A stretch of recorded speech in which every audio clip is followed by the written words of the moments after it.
The fundamental principles of state policy সনদের মধ্যে আছে, এবং প্রিয়াম্বল একই সাথে আছে বাই ক্যামেরাল পার্লামেন্ট, একই সাথে আছে decentralisation of the supreme court.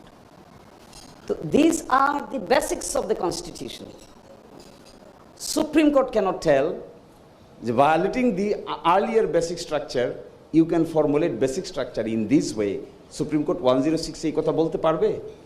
আমরা তো সুপ্রিম কোর্টকে একটা ডিফিকাল্টিতে ফেলতে যাচ্ছি। এই কাজ করলে supreme court will be in serious difficulty. Supreme court for god nose, supreme কোর্টের সামনে দুইটা অপশন আছে, এরকম সময় এরকমও অপশন আছে, সুপ্রিম কোর্ট বলে দিবে এই ব্যাপারে আমরা মতামত দিতে রাজি নই। কেন বলবে এটা? আমার ধারণা লাইকলি এটা বলবে।